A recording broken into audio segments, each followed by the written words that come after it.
खुलुमबाय इनसाइडेनि बर'आव आं मिथु बर'। दिनै एनडिएफबिनि 33थि मुंख्लं सान। बे सानखौ बारग' एनडिएफबिनि दैदेनगिरिफोरा मुंख्लं जानाय नखरफोरनि सोद्रोमा आरो ओनसोलनि रायजोफोरखौ लानानै चिरां जिल्ला आरो धेमाजि जिल्लानि सिङाव थानाय हसं बर' गुदि फरायसालियाव फालियो। इं 1985 मायथाइनि 3 अक्ट'बर खालारखालि बीएसएफ एबा बर' सिकिउरिटि फर्स मुङै जोनोम मोननाय बे बिग्रायारि हानजाया उननि समाव एनडिएफबि एबा नेशनेल डेम'क्रेटिक फ्रन्ट मुङै सोलायफिनदोंमोन। गोलाव बोसोर हारिनि थामोनथा आरो रैखाथिनि थाखाय सोमावसारनायनि मुंख्लं जाबोनाय आफादनि बिर जोहोलावजोफोरनि गोसोखांथि महरै दिनैनि 14 सेप्तेम्बर खालारखौ मुंख्लं सान महरै फालिबोदों।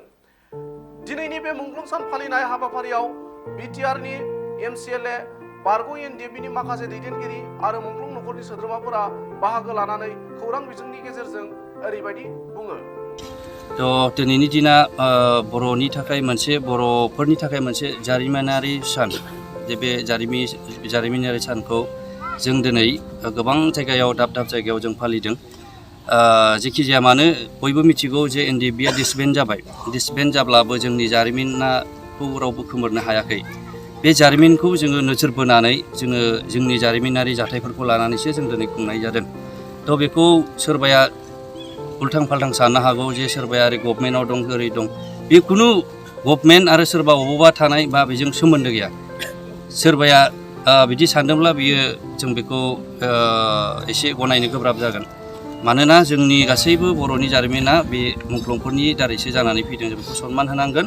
बेखौ आयदार ओरैब्लाबो जों बेखौ सनमान होनो थाखाय आं खावलायदों। आरो जों सानदों जुदि जायोब्ला बे दिनै 14 सेप्तेम्बरखौ एस ए हल जोंनि बर'नि जाथिनि थाखाय मोनसे बन्दनि सान होननानैसो जों फालिनो हानांगौ। बेसो जोंनि देरसिन मुंख्लंफोरखौ सनमान होनाय जागोन आं बेखौ सानो। आरो जोंनि एनडिएफबिनि जिथुनाखि गोजौनि दैदेनगिरिफोर दं बिथांमोनखौबो जाहाथे जोंनि धेमाजि जिल्ला एनडिएफबि मुंख्लंफोरनि थाखायबो जाहाथे बिहोमाया जोंखौबो बिहोमा होयो। आरो बिहोमा होनायनि गेजेरजों जाहाथे जोंखौ धेमाजि जिल्ला हिसाबै मुंख्लंफोरनि मान मर्यादाखौ जाहाथे धेमाजि डिस्ट्रिक्ट हिसाबै जोङो लाखिनो हायो जोंनि लिडारफोरनि दैदेननायाव। आरो बिटिआर गभर्नमेन्टनि जि हाबाफारिफोर दङ आरो भारत सरकार आसाम सरकार आरो जोंनि जिथुनाखि मोनब्रै आफाद आरो एबसु जों आरो लोगोसे बिकेसि बेजों फैफानाय जिथुनाखि दफाफोराव जोंनि एनडिएफबिनि आरो मुंख्लंफोरनि जिथुनाखि क्लजफोर दङ बेफोर क्लजफोरखौहाय जाहाथे थाबैनो मावो आरो मावनानै जाहाथे मुंख्लंफोरनि जिउमाया सोरगोआव आलो गोजोन मोनहैयो आरो सनानि हांखोजों लिरनानै दोनजायो। बेखौ आङो आसा खालामदों जोंनि धेमाजि जिल्लानि आङो सासे बारग' एनडिएफबि जानानै। बेखायनो दिनैनि सानखौ जोङो मुंख्लंफोरखौ जोङो मान होनानै दिनैनि 14 सेप्तेम्बरखौ जोङो फालिनाय जादों।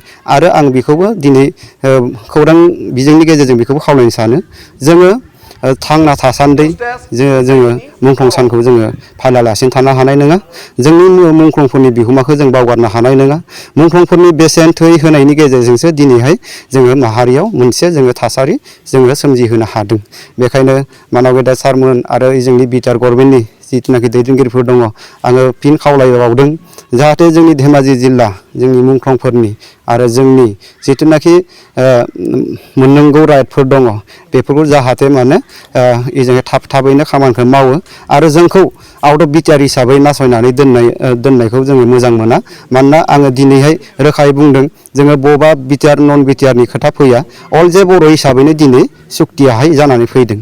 बेखायनो आङो बिटिआर गभर्नमेन्टखौ आं खावलायो जाहाथे बिटिआर बा नन बिटिआरनि खोथाखौ बुंबाय थानाङा। मानोना बिटिआर आरो नन बिटिआरनि गेजेरजों जोंहा माहारियाव माखासे जेंनाया मोनसे समाव गोसारनो हागौ। मानोना बै बिटिसिनि नैबे आउट अफ बिटिआरनि होननायनि सिन्था धारनाखौ लानानै जाहाथे बिटिआर गभर्नमेन्टआ बा बिटिआर गभर्नमेन्टनि जायफोर दैदेनगिरि बिथांमोन दङ आरो बिसोरो जाहाथे आउट अफ बिटिआरनि होननानै जोंखौ नासयनानै दोननाङा। बेखौबो आं दिनै खौरां बिजोंनि गेजेरजों आङो दिनै फोरमायहरदों।